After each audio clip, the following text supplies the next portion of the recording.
ಬರೀ ಮುಳ್ಳೆ ಇದೆ, ಹೇಗ್ ನಡ್ಕೊಂಡು ಹೋಗೋದೋ ಗೊತ್ತಿಲ್ಲ. ಬೇರೆ ಯಾವ್ದಾದ್ರು ದಾರಿ ಇದೆಯಾ? ಏ ಟಾಮಿ, ನಿಲ್ಲು ನಿಲ್ಲು, ಎಲ್ಲೋಗ್ತಿದೀಯಾ? ಇದು ಬಹಳ ಕಠಿಣವಾದ ಮಾರ್ಗ. ನೋಡು, ಆ ದಾರಿಲಿ ಎಷ್ಟು ಕಲ್ಲು ಮುಳ್ಳು ಏನೆಲ್ಲ ಇದೆ ನೋಡು. ಹೇಗ್ ಹೋಗೋದೋ ಗೊತ್ತಿಲ್ಲ. ಕಾಡಿನ ದಾರಿ ಅಂದ್ರೆ ಹಾಗೆ ಇರುತ್ತೆ, ನಾವೇ ನೋಡ್ಕೊಂಡು ಗಮನವಾಗಿ ಹೋಗ್ಬೇಕು. ಆದ್ರೆ ಹೇಗ್ ಗಮನವಾಗಿ ಹೋಗೋದಂತ ಗೊತ್ತಾಗ್ತಿಲ್ವಲ್ಲ. ಹೇ ಮಿಕ್ಕಿ, ನನ್ನ ಫಾಲೋ ಮಾಡ್ಕೊಂಡ್ ಬಾ. ನಾನು ಈ ಕಠಿಣವಾದ ಮಾರ್ಗದಲ್ಲಿ ನಿನ್ನ ಗಮನವಾಗಿ ಕರ್ಕೊಂಡು ಹೋಗ್ತೀನಿ.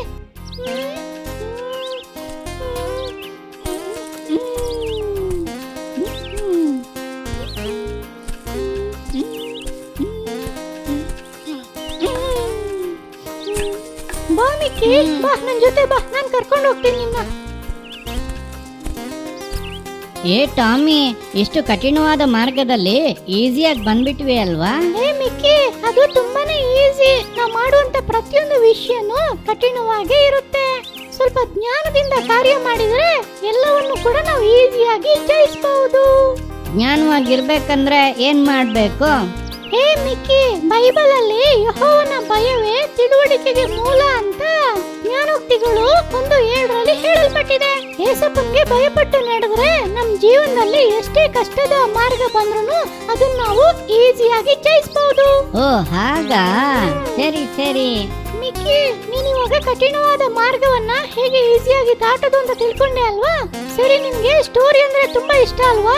ಈಗ ನನ್ನ ಫ್ರೆಂಡ್ ಒಂದು ಸುಂದರವಾದ ಸ್ಟೋರಿನ ಹೇಳ್ತಾಳೆ, ಕೇಳೋಣವಾ? ಓ ಸ್ಟೋರಿನಾ? ಜಾಲಿ ಜಾಲಿ, ಕೇಳೋಣ. Story time. Hello friends, praise lord. ಎಲ್ಲರೂ ಹೇಗಿದ್ದೀರಾ? ಚೆನ್ನಾಗಿದ್ದೀರಾ? ಈ ಜಾಲಿ ಟೈಮ್ ಪ್ರೋಗ್ರಾಮ್ ಅಲ್ಲಿ ನಿಮ್ಮನ್ನು ಸಂಧಿಸೋದು ನನ್ ಬಹಳ ಸಂತೋಷ. ಇವತ್ತು ನಾವು ಒಂದು ಚಿಕ್ಕ ಸ್ಟೋರಿ ಕೇಳೋಣವಾ? ಬನ್ನಿ ಸ್ಟೋರಿ ಕೇಳೋಣ. ಒಂದಿನ ಒಂದು ಅಣ್ಣ ಒಂದು ದಾರಿಯಲ್ಲಿ ನಡ್ಕೊಂಡು ಹೋಗ್ತಾ ಇದ್ರಂತೆ. ಆ ದಾರಿ ಚೆನ್ನಾಗಿತ್ತಂತೆ. ಆ ದಾರಿಯಲ್ಲಿ ನಡ್ಕೊಂಡು ಹೋಗ್ತಿದ್ರಂತೆ. ನಡ್ಕೊಂಡು ಹೋಗ್ತಾ ಸ್ವಲ್ಪ ದೂರ ಹೋದ್ಮೇಲೆ ತಿರುಗಿ ನೋಡಿದ್ರಂತೆ. ಹಂಗ್ ತಿರುಗಿ ನೋಡುವಾಗ ಇಬ್ಬರು ಕಾಲೇಜಿಗೆ ಗುರ್ತಿತ್ತಂತೆ. ಆ ಅಣ್ಣ ಭಯಪಟ್ಟು ಏಸಪ್ಪ ಹತ್ರ ಪ್ರೇಯರ್ ಮಾಡಿದ್ರಂತೆ. ಏಸಪ್ಪ ಏಸಪ್ಪ, ಈ ದಾರಿಯಲ್ಲಿ ನಾನ್ ಮಾತ್ರ ತಾನೇ ನಡೀತಾ ಇದ್ದೀನಿ, ಇಲ್ಲಿ ಮತ್ತೊಬ್ಬರದು ಕಾಲೇಜು ಗುರ್ತಿದೆ ಅಂತ ಏಸಪ್ಪ ಹತ್ರ ಕೇಳಿದ್ರಂತೆ. ಅವಾಗ ಏಸಪ್ಪ ಹೇಳಿದ್ರಂತೆ, ಮಗನೇ ಅದು ನನ್ನ ಕಾಲೇಜು ಗುರ್ತು, ನಾನು ನಿನ್ನ ಜೊತೆಲಿ ಬರ್ತಾ ಇದ್ದೀನಿ ಅಂತ ಏಸಪ್ಪ ಹೇಳಿದ್ರಂತೆ. ಅವಾಗ ಆ ಅಣ್ಣ ಒಂದನೇ ಏಸಪ್ಪ ಅಂತ ಹೇಳಿ ಹೋದ್ರಂತೆ. ಹೋಗ್ತಾ ಇರ್ಬೇಕಾದ್ರೆ ಒಂದು ಕೊಳ್ಚೆ ರೋಡು ಬಂತಂತೆ. ಆ ದಾರಿ ತುಂಬಾ ಕೊಳ್ಚೆಯಾಗಿತ್ತಂತೆ. ಸರಿ ಅನ್ಬಿಟ್ಟು ಹೋಗ್ಬೇಕಲ್ಲ ಅಂತ ದಾರಿಯಲ್ಲಿ ಹೋದ್ರಂತೆ. ಆ ದಾರಿಯಲ್ಲಿ ಕಾಲಿಕ್ಕಿದ ತಕ್ಷಣ ಕಾಲು ಒಳಗಡೆಗೆ ಹೋಗ್ಬಿಡ್ತಂತೆ. ತುಂಬಾ ಜಾರೋ ತರ ಇತ್ತಂತೆ, ಬಿದ್ದೋಗೋ ತರ ಇದ್ರಂತೆ. ಹೇಗೋ ಗೋಡೆನೆಲ್ಲ ಹಿಡ್ಕೊಂಡು ದಾಟಿ ಬಂದ್ಬಿಟ್ರಂತೆ. ಬಂದ್ಬಿಟ್ಟು ಹಿಂದೆ ತಿರುಗಿ ನೋಡಿದ್ರಂತೆ. ಅದ್ರಲ್ಲೂ ಇಬ್ಬರು ಕಾಲ್ ಗುರ್ತಿತ್ತಂತೆ. ತಕ್ಷಣ ಪ್ರೇಯರ್ ಮಾಡಿದ್ರಂತೆ, ಏಸಪ್ಪ ಏಸಪ್ಪ, ಈ ದಾರಿಯಲ್ಲೂ ನೀವು ನನ್ನ ಜೊತೆ ಬಂದ್ರ ಅಂತ ಕೇಳಿದ್ರಂತೆ. ಅವಾಗ ಏಸಪ್ಪ ಹೇಳಿದ್ರಂತೆ, ಹೌದು ಮಗನೇ, ನಾನು ನಿನ್ ಜೊತೆ ಈ ದಾರಿಯಲ್ಲೇ ಬಂದೆ ಅಂತ ಏಸಪ್ಪ ಹೇಳಿದ್ರಂತೆ. ಅವಾಗ ಅಣ್ಣ ಹೇಳಿದ್ರಂತೆ, ಒಂದನೇ ಏಸಪ್ಪ ಅಂತ ಹೇಳಿದ್ರಂತೆ. ಆಮೇಲೆ ಮತ್ತೆ ಅಣ್ಣ ನಡ್ಕೊಂಡು ಹೋದ್ರಂತೆ. ಹೋಗುವಾಗ ಕತ್ತಲೆ ದಾರಿ ಬಂತಂತೆ. ಆ ದಾರಿ ತುಂಬಾ ಕತ್ಲಾಗಿತ್ತಂತೆ, ತುಂಬಾ ಭಯ ಆಗ್ತಿತ್ತಂತೆ. ಸರಿ ಹೆಂಗೋ ಹೋಗ್ಲೇಬೇಕಲ್ಲ ಅಂತ ಆ ದಾರಿಯಲ್ಲಿ ಹೋದ್ರಂತೆ. ಹೋಗುವಾಗ ಅಣ್ಣಗೆ ತುಂಬಾ ಭಯ ಆಗ್ತಿತ್ತಂತೆ. ಸರಿ ಗೋಡೆ ಹಿಡ್ಕೊಂಡು ನಡೆಯೋಣ ಅಂತ ಹಿಡಿಯಕ್ ಹೋದ್ರೆ ಅದು ಬರೀ ಮುಳ್ಳಾಗಿತ್ತಂತೆ. ಕೈಯೆಲ್ಲ ಚುಚ್ಚುತ್ತಿತ್ತಂತೆ. ತಕ್ಷಣ ಅವ್ರು ಭಯಪಟ್ಟು ಅದರಿಂದ ಹೇಗೂ ಹೊರಗಡೆ ಬಂದ್ಬಿಟ್ರಂತೆ. ಬಂದ್ಮೇಲೆ ಹಿಂದೆ ತಿರುಗಿ ನೋಡುವಾಗ ಅದರಲ್ಲಿ ಒಬ್ಬರದು ಕಾಲ್ ಗುರ್ತು ಮಾತ್ರ ಇತ್ತಂತೆ. ಆ ಅಣ್ಣ ಭಯಪಟ್ಟು ಏಸಪ್ಪ ಹತ್ರ ಪ್ರೇಯರ್ ಮಾಡಿದ್ರಂತೆ, ಏಸಪ್ಪ ಏಸಪ್ಪ, ಈ ಕಠಿಣವಾದ ದಾರಿಯಲ್ಲಿ ನಾನ್ ಮಾತ್ರ ಬಂದ, ನೀವು ನನ್ನ ಜೊತೆ ಬರ್ಲಿಲ್ವಾ ಹಂಗಂತ ಏಸಪ್ಪ ಹತ್ರ ಕೇಳಿದ್ರಂತೆ. ಅದಕ್ಕೆ ಏಸಪ್ಪ ಹೇಳ್ತಾರೆ, ಇಲ್ಲ ಮಗನೇ, ಅದು ನನ್ನ ಕಾಲ್ ಗುರ್ತು, ನಿನ್ನ ಹೆಗಲ್ ಮೇಲೆ ಹೊತ್ಕೊಂಡು ಬಂದು ಬಿಟ್ಟೆ, ಇದು ನನ್ನ ಕಾಲ್ ಗುರ್ತು ಹಂಗಂತ ಏಸಪ್ಪ ಹೇಳಿದ್ರಂತೆ. ಅವಾಗ ಅಣ್ಣ ಒಂದನೇ ಏಸಪ್ಪ ಅಂತ ಹೇಳಿದ್ರಂತೆ. ಈ ಸ್ಟೋರಿ ಮೂಲಕ ನಾವೇನ್ ಕಲ್ತ್ಕೊಂಡ್ವಿ ಫ್ರೆಂಡ್ಸ್? ಏಸಪ್ಪ ನಮ್ಮನ್ನ ಯಾವತ್ತೂ ಕೈ ಬಿಡೋದಿಲ್ಲ. ಆ ಅಣ್ಣನ್ ನೋಡಿದ್ರ? ಆ ಅಣ್ಣ ನಡೆಯೋ ಕಠಿಣವಾದ ದಾರಿಯಲ್ಲೂ ಏಸಪ್ಪ ಅಣ್ಣನ ಹೆಗಲ್ ಮೇಲೆ ಹೊತ್ಕೊಂಡ್ಬಂದು ಬಿಟ್ರಂತೆ. ಇದೇ ತರನೇ ಧರ್ಮೋಪದೇಶ ಕಂಡ 1:31 ಹೇಳಿದೆ, ನೀವು ಈ ಸ್ಥಳಕ್ಕೆ ಸೇರಿದ ಪರ್ಯಾಂತರವು ನಿಮ್ಮ ಪ್ರಯಾಣದಲ್ಲೆಲ್ಲ ಮಗನನ್ನು ತಂದೆ ಹೇಗೋ ಹಾಗೆಯೇ ನಿಮ್ಮ ದೇವರಾದ ಯೆಹೋವನು ನಿಮ್ಮನ್ನು ಒತ್ತನಲ್ಲವೇ. ಇದೇ ತರನೇ ಫ್ರೆಂಡ್ಸ್, ನೀವು ಕಠಿಣವಾದ ದಾರಿಯಲ್ಲಿ ಹೋಗುವಾಗ ಏಸಪ್ಪ ಹತ್ರ ಪ್ರೇಯರ್ ಮಾಡಿದ್ರೆ ಏಸಪ್ಪ ನಿಮ್ಮನ್ನ ಹೆಗಲ ಮೇಲೆ ಹೊತ್ಕೊಂಡು ಭದ್ರವಾಗಿ ನಿಮ್ಮನ್ನು ಸೇರಿಸ್ತಾರೆ. ಓಕೆ ಫ್ರೆಂಡ್ಸ್, ಮುಂದಿನ ಸ್ಟೋರಿ ಟೈಮಲ್ಲಿ ನೋಡೋಣ. ಬಾಯ್. Wow, super Tommy. ನಾನು ಈ ಕತೆ ಮೂಲಕ ಕಠಿಣವಾದ ಸಿಚುವೇಶನ್ ಅನ್ನ ಯಾವ ತರ ಓವರ್ಕಮ್ ಮಾಡೋದು ಅಂತ ತಿಳ್ಕೊಂಡೆ. ಸೂಪರ್. ಇನ್ ಮುಂದೆ ನಮ್ಗೆ ಎಷ್ಟೇ ಕಷ್ಟವಾದ ಹೋರಾಟವಾದ ಪರಿಸ್ಥಿತಿ ಬಂದ್ರು ಏಸಪ್ಪನ ಹತ್ರ ಪ್ರೇಯರ್ ಸೂಪರ್ ಸೂಪರ್. ಇನ್ ಮುಂದೆ ನಮ್ ಲೈಫ್ ಅಲ್ಲಿ ಕಷ್ಟನೇ ಇಲ್ಲ. ಸರಿ ಮಿಕ್ಕಿ, ನಿನ್ಗೆ ವಾಟರ್ ಮೆಲನ್ ಅಂದ್ರೆ ತುಂಬಾ ಇಷ್ಟನಾ? ಓ, ತುಂಬಾ ಇಷ್ಟ. ಇದೆಯಾ? ನನಗ್ ಕೊಡು, ನಂಗೆ ತುಂಬಾ ಹೊಟ್ಟೆ ಹಸಿತಾ ಇದೆ. ನಾವು ನೆಕ್ಸ್ಟ್ ನೋನ್ ಪ್ರೇನ ನೋಡ್ಲಿದ್ದೇವೆ. ಈ ವಾರ ನಾವು ಕಲ್ಲಂಗಡಿ ಬೆಳೆಯ ಬಗ್ಗೆ, ಅದನ್ನ ವ್ಯವಸಾಯ ಮಾಡೋದ್ರ ಬಗ್ಗೆ ಒಂದು ವಿಡಿಯೋನ ನೋಡಿ ಅವರಿಗಾಗಿ ನಾವು ಪ್ರೇಯರ್ ಮಾಡ್ಲಿದ್ದೇವೆ. ನೀನ್ ರೆಡಿ ಆಗಿದೀಯಾ ಮಿಕ್ಕಿ? ಓ, ನಾನ್ ರೆಡಿ. ಪ್ರೇಯರ್ ಮಾಡೋಣವಾ? ಪ್ರೀತಿ ಉಳ್ಳ ಏಸಪ್ಪ. ವೇಟ್ ಮಾಡು. ನಾವು ಪ್ರೇಯರ್ ಮಾಡೋದಕ್ಕೆ ಮುಂಚೆ ಒಂದು ವಿಡಿಯೋನ ನೋಡಿ ನಂತರ ಪ್ರೇಯರ್ ಮಾಡೋಣವಾ? ಸರಿ ಸರಿ, ಮಾಡೋಣ.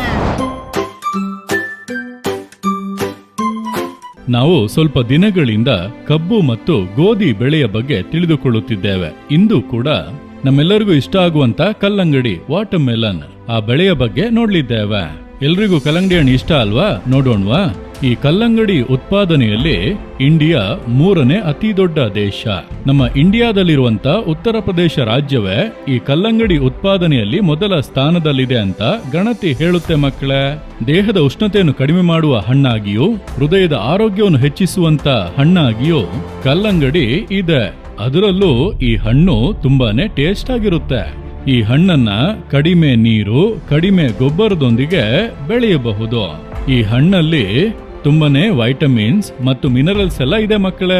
ಈ ಹಣ್ಣಿನ ರುಚಿ ತುಂಬಾನೇ ಸಿಹಿಯಾಗಿರುತ್ತೆ. ಈ ಹಣ್ಣಿನ ಬೆಳೆಗಾಗಿ ಪ್ರಾರ್ಥಿಸೋಣವಾ? ಹಲೋ ಮಕ್ಕಳೇ, ಪ್ರೈಸ್ ದ ಲಾರ್ಡ್. ಎಲ್ಲರೂ ಹೇಗಿದ್ದೀರಾ? ಚೆನ್ನಾಗಿದ್ದೀರಾ? ನನಗೆ ಈ ನೋ ಆ್ಯಂಡ್ ಪ್ರೇ ಸೆಗ್ಮೆಂಟಲ್ಲಿ ನಿಮ್ಮನ್ನು ಸಂಧಿಸೋದ್ರಲ್ಲಿ ನಾನು ಬಹಳ ಸಂತೋಷ. ಇವತ್ತು ನಾವು ಯಾವ ಕಾರ್ಯಕ್ಕಾಗಿ ಪ್ರಾರ್ಥನೆ ಮಾಡ್ತೇವೆ ಅಂತ ನೀವೆಲ್ಲರೂ ವಿಡಿಯೋದಲ್ಲಿ ನೋಡಿರ್ತೀರಲ್ವಾ? ನಾವು ಕಲ್ಲಂಗಡಿ ಹಣ್ಣಿನ ಬೆಳೆಗಾಗಿ ಪ್ರಾರ್ಥಿಸಲಿದ್ದೇವೆ. ಇದುವರೆಗೂ ನಾವು ಕಬ್ಬಿನ ಬೆಳೆಗಾಗಿ, ಗೋಧಿ ಬೆಳೆಗಾಗಿ ಪ್ರಾರ್ಥಿಸಿದ್ದೇವೆ. ಇವತ್ತು ನಾವು ಕಲ್ಲಂಗಡಿ ಹಣ್ಣಿನ ಬೆಳೆಗಾಗಿ ಪ್ರಾರ್ಥಿಸಲಿದ್ದೇವೆ. ಈ ಕಲ್ಲಂಗಡಿ ಹಣ್ಣು ಉತ್ಪಾದನೆಯಲ್ಲಿ ನಮ್ಮ ಇಂಡಿಯಾ ದೇಶ 3ನೇ ಸ್ಥಾನದಲ್ಲಿದೆಯಂತೆ. ಭಾರತದಲ್ಲಿ ಕಲ್ಲಂಗಡಿ ಹಣ್ಣು ಉತ್ಪಾದನೆಯಲ್ಲಿ ಉತ್ತರ ಪ್ರದೇಶ ರಾಜ್ಯವು ಮೊದಲ ಸ್ಥಾನದಲ್ಲಿದೆ ಎಂದು ಅಧ್ಯಾಯ 1 ಹೇಳುತ್ತದೆ.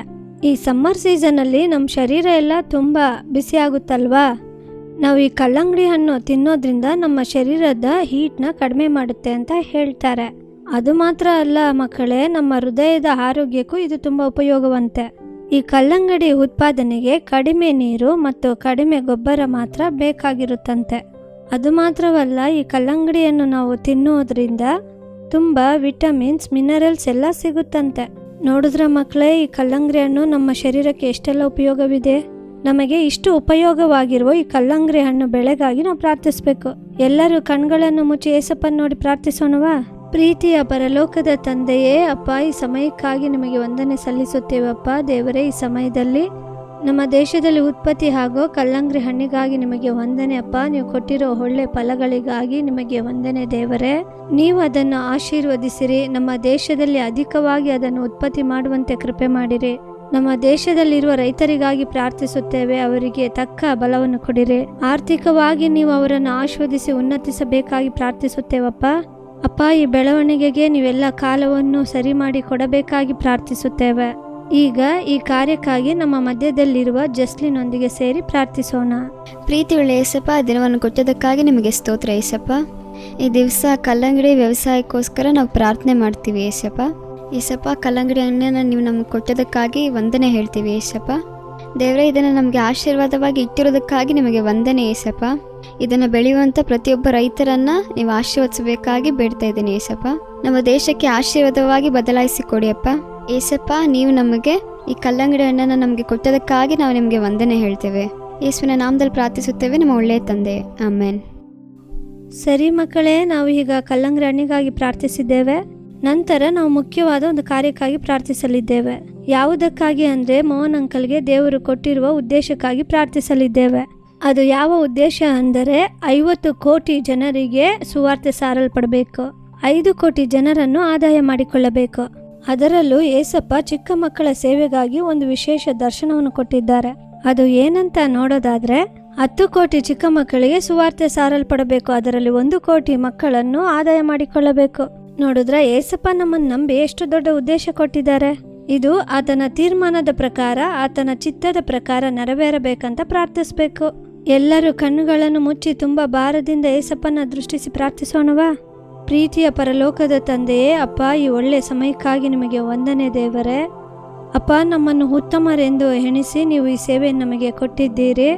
ಅದನ್ನು ನಿಮ್ಮ ಉದ್ದೇಶದ ಪ್ರಕಾರ, ನಿಮ್ಮ ಚಿತ್ತದ ಪ್ರಕಾರ ಮಾಡುವಂತೆ ನಮಗೆ ಸಹಾಯ ಮಾಡಿ ದೇವರೇ. ಅಪ್ಪ, 50 ಕೋಟಿ ಜನರಿಗೆ ನಾವು ಸುವಾರ್ತೆ ಸಾರಲ್ಪಡಬೇಕು. ಅದಕ್ಕೆ ನಮಗೆ ಬೇಕಾದ ಬಲವನ್ನು ನೀವು ಕೊಡಬೇಕಾಗಿ ಪ್ರಾರ್ಥಿಸುತ್ತೇವೆ. 5 ಕೋಟಿ ಆತ್ಮಗಳನ್ನು ನಾವು ಆದಾಯ ಮಾಡಬೇಕು, ಅವರನ್ನು ರಕ್ಷಣೆಯಲ್ಲಿ ನಡೆಸಬೇಕು. ಅದಕ್ಕೆ ನೀವು ನಮಗೆ ಸಹಾಯ ಮಾಡಿಯಪ್ಪ. ಈ ಸಮಯದಲ್ಲಿ ವಿಶೇಷವಾಗಿ ಚಿಕ್ಕ ಮಕ್ಕಳ ಸೇವೆಗಾಗಿ ನೀವು ಕೊಟ್ಟಿರೋ ಉದ್ದೇಶಕ್ಕಾಗಿ ಪ್ರಾರ್ಥಿಸುತ್ತೇವೆ. 10 ಕೋಟಿ ಆತ್ಮಕ್ಕಳಿಗೆ ನಾವು ಸುವಾರ್ತೆ ಸಾರಬೇಕು ಅಪ್ಪ. ಅದಕ್ಕಾಗಿ ಒಂದೊಂದು ಚಿಕ್ಕ ಮಕ್ಕಳನ್ನು ಎತ್ತಿ ನೀವು ಉಪಯೋಗಿಸಬೇಕಾಗಿ ಪ್ರಾರ್ಥಿಸುತ್ತೇವೆ. 1 ಕೋಟಿ ಆತ್ಮಕ್ಕಳನ್ನು ಆದಾಯ ಮಾಡಿಕೊಳ್ಳಬೇಕಪ್ಪ. ಅದಕ್ಕೆ ನೀವು ಸಹಾಯ ಮಾಡಿ ನಿಮ್ಮ ತೀರ್ಮಾನವನ್ನು, ಉದ್ದೇಶವನ್ನು ನೆರವೇರಿಸುವುದಕ್ಕೆ ಅಪ್ಪ ನೀವು ನಮಗೆ ಸಹಾಯ ಮಾಡಬೇಕಾಗಿ ಪ್ರಾರ್ಥಿಸುತ್ತೇವೆ. ಅಪ್ಪ, ನಾವು ನಿಮ್ಮ ಸುವಾರ್ತೆಯನ್ನು ಸಾರುವಾಗ ಎಲ್ಲರ ಮಾನಸಿಕ ಕಣ್ಣುಗಳು ತೆರೆಯಲ್ಪಡಬೇಕು. ಎಲ್ಲರ ಹೃದಯವು ತೆರೆಯಲ್ಪಟ್ಟು ಕರ್ತನೇ ದೇವರೆಂದು ತಿಳಿದುಕೊಳ್ಳಬೇಕು. ಅದಕ್ಕೆ ನೀವು ಸಹಾಯ ಮಾಡಿ ದೇವರೇ. ಅಪ್ಪ, ಎಲ್ಲರನ್ನು ನಿಮ್ಮ ಹಸ್ತದಲ್ಲಿ ಒಪ್ಪಿಸಿಕೊಟ್ಟು ಪ್ರಾರ್ಥಿಸುತ್ತೇವೆ. ಅಪ್ಪ, ಚಿಕ್ಕವರ, ಹಿರಿಯರ, ಯವನಸ್ಥರ ಎಲ್ಲರ ಮೊಣಕಾಲುಗಳು ನಿಮ್ಮ ಮುಂದೆ ಮೊಣಕಾಲು ಹಾಕಲ್ಪಡಬೇಕು. ಎಲ್ಲ ನಾಲಿಗೆಗಳು ಕರ್ತನೇ ದೇವರೆಂದು ಹೇಳಬೇಕು. ಅಂತಹ ಒಂದು ಕೃಪೆಯನ್ನು ನಮ್ಮ ದೇಶದಲ್ಲಿ ಉಂಟು ಮಾಡಿರಿ ಅಪ್ಪ. ಅಂತ ನಿಮ್ಮ ಉದ್ದೇಶವನ್ನು, ತೀರ್ಮಾನವನ್ನು ನೆರವೇರಿಸುವುದಕ್ಕೆ ನೀವು ನಮಗೆ ಕೃಪೆ ಮಾಡಿರಿ. ನಿಮ್ಮ ಹಸ್ತದಲ್ಲಿ ಒಪ್ಪಿಸಿಕೊಟ್ಟು ಪ್ರಾರ್ಥಿಸುತ್ತೇವೆ. ನಮ್ಮನ್ನು ಆಶೀರ್ವದಿಸಿರಿ. ನಮ್ಮ ಪ್ರಾರ್ಥನೆಯನ್ನು ಕೇಳಿ ಅದ್ಭುತ ಮಾಡಿರಿ. ಯೇಸುವಿನ ನಾಮದಲ್ಲಿ ಪ್ರಾರ್ಥಿಸುತ್ತೇವೆ, ಜೀವವುಳ್ಳ ತಂದೆಯೇ. ಆಮೇನ್, ಆಮೇನ್. ಓಕೆ ಮಕ್ಕಳೇ, ಕಾರ್ಯಕ್ಕಾಗಿ ನಾವು ಪ್ರಾರ್ಥಿಸಿದ್ದೇವೆ. ಕಲ್ಲಂಗಡಿ ಹಣ್ಣಿನ ಉತ್ಪಾದನೆಗಾಗಿ ಪ್ರಾರ್ಥಿಸಿದ್ದೇವೆ. ಮೋಹನ್ ಅಂಕಲ್ಗೆ ಏಸಪ್ಪ ಕೊಟ್ಟಿರೋ ಉದ್ದೇಶಕ್ಕಾಗಿ ಪ್ರಾರ್ಥಿಸಿದ್ದೇವೆ. ನೀವು ನಿಮ್ಮ ಪರ್ಸ್ನಲ್ ಪ್ರೇಯರಲ್ಲಿ, ಗ್ರೂಪ್ ಪ್ರೇಯರಲ್ಲೆಲ್ಲ ಈ ಕಾರ್ಯವನ್ನು ಇಟ್ಟು ಪ್ರಾರ್ಥಿಸಿರಿ. ನೀವೆಲ್ಲ ಪ್ರಾರ್ಥಿಸುತ್ತೀರಿ ಅಂತ ನಂಬುತ್ತೇವೆ, ಏಕೆಂದರೆ ನೀವೆಲ್ಲ ಆ ಬ್ಲೇಸರ್ಸ್. ಓಕೆ ಮಕ್ಕಳೇ, ನೆಕ್ಸ್ಟ್ ನೋ ಅಂಡ್ ಪ್ರೇಯಲ್ಲಿ ನಿಮ್ಮನ್ನ ಸಂಧಿಸ್ತೀನಿ. God bless you. ಏನ್ ಮಕ್ಳೇ, ಪ್ರೇಯರ್ ಮಾಡಿದ್ರಾ? ಕಲ್ಲಂಗಡಿ ಬೆಳೆಗಾಗಿ, ಅದನ್ನ ಬೆಳೆಯುವಂತ ರೈತರಿಗಾಗಿ ನೀವು ಪ್ರೇಯರ್ ಮಾಡಿದ್ರಾ? ನಮ್ಮ ದೇಶದಲ್ಲಿ ವ್ಯವಸಾಯ ಮಾಡುವಂತವ್ರು, ವ್ಯಾಪಾರ ಮಾಡುವಂತವ್ರು, ಇವರಿಗಾಗಿ ನಾವು ಪ್ರಾರ್ಥನೆ ಮಾಡ್ಬೇಕು. ಇಷ್ಟು ಹೊತ್ತು ಸ್ಟೋರೀಸ್ ಎಲ್ಲ ಕೇಳಿದ್ವಿ, ಪ್ರೇಯರ್ ಕೂಡ ಮಾಡಿದ್ವಿ. ನೆಕ್ಸ್ಟ್ ನಾವು ಮೆಸೇಜ್ ನ ಕೇಳೋಣವಾ? ಕಠಿಣವಾದ ಮಾರ್ಗ ಅನ್ನೋ ಶೀರ್ಷಿಕೆಯಲ್ಲಿ ಒಂದು ಸೂಪರ್ ಆದ ಮೆಸೇಜ್ ಕೇಳೋಣವಾ? Over to message time. Hello ಮಕ್ಕಳೇ, ಎಲ್ರು ಹೇಗಿದ್ದೀರಾ? ಚೆನ್ನಾಗಿದ್ದೀರಾ? ಏಸಪ್ಪನ ಕೃಪೆಯಿಂದ ನೀವೆಲ್ಲ ಚೆನ್ನಾಗಿರ್ತೀರಾ ಅಂತ ನಾನು ನಂಬ್ತೀನಿ.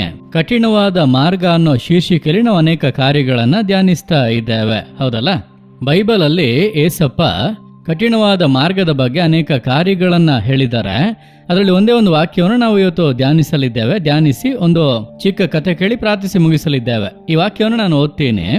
ಯೋಹಾನ 16ನೇ ಅಧ್ಯಾಯ 33ನೇ ವಾಕ್ಯದ ಕೊನೆಯ ಭಾಗ ನಾನು ಓದ್ತೀನಿ, ಗಮನಿಸಿ. ಲೋಕದಲ್ಲಿ ನಿಮಗೆ ಸಂಕಟ ಉಂಟು, ಧೈರ್ಯವಾಗಿರಿ, ನಾನು ಲೋಕವನ್ನು ಜಯಿಸಿದ್ದೇನೆ.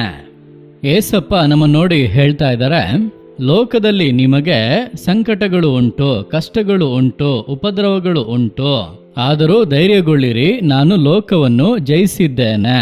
ಏಸಪ್ಪ ಯಾವ ರೀತಿ ಜಯಿಸಿದ್ರೋ, ಏಸಪ್ಪ ಯಾವ ರೀತಿ ಕಷ್ಟಗಳನ್ನ, ಕಠಿಣವಾದ ಮಾರ್ಗವನ್ನ, ಉಪದ್ರವಗಳನ್ನ ಜಯಿಸಿದರೋ, ಮರಣವನ್ನ ಜಯಿಸಿದ್ರೋ, ಅದೇ ರೀತಿ ನಾವು ಕೂಡ ಈ ಲೋಕದಲ್ಲಿ ಬರುವಂತ ಕಷ್ಟಗಳು, ಉಪದ್ರವಗಳು, ಇಕ್ಕಟ್ಟುಗಳನ್ನ ಜಯಿಸ್ತೀವಿ ಅಂತ ಏಸಪ್ಪ ಮಾತು ಕೊಟ್ಟಿದ್ದಾರೆ.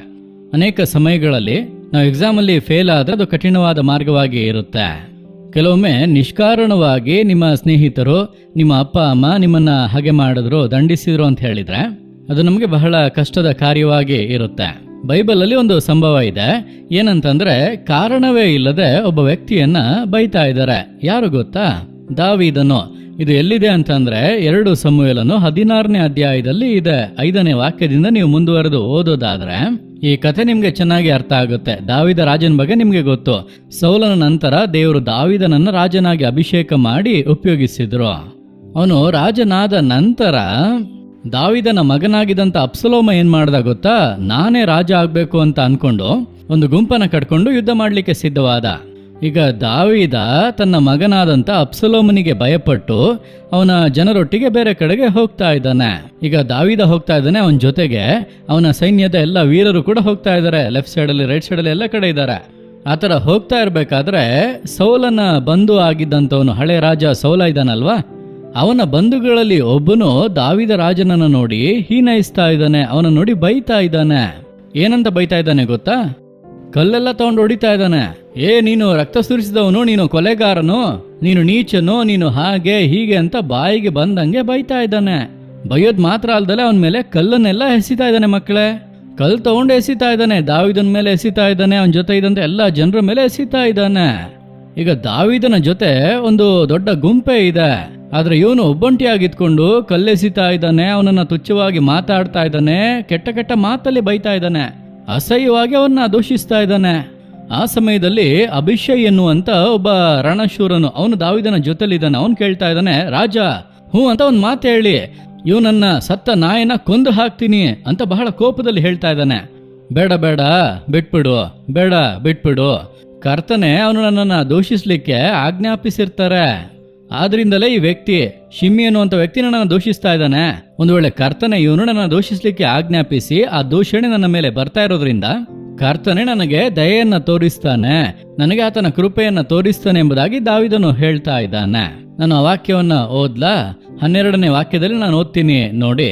2 ಸಮುವೇಲನು 16ನೇ ಅಧ್ಯಾಯ 12ನೇ ವಾಕ್ಯ. ಒಂದು ವೇಳೆ ಯೆಹೋವನು ನನ್ನ ಕಷ್ಟವನ್ನು ನೋಡಿ ಈ ಹೊತ್ತಿನ ಶಾಪಕ್ಕೆ ಬದಲಾಗಿ ನನಗೆ ಶುಭವನ್ನು ಅನುಗ್ರಹಿಸಾನು ಎಂದು ಹೇಳಿದನು. ಅವರು ನನ್ನ ಕೇವಲವಾಗಿ ಮಾತಾಡ್ತಾ ಇದ್ದಾರಲ್ಲ, ಅದರಿಂದ ದೇವ್ರು ನನಗೆ ಒಂದು ಶುಭವನ್ನ ಕೊಡ್ತಾರೆ ಅಂತ ಹೇಳ್ತಾ ಇದ್ದಾನೆ.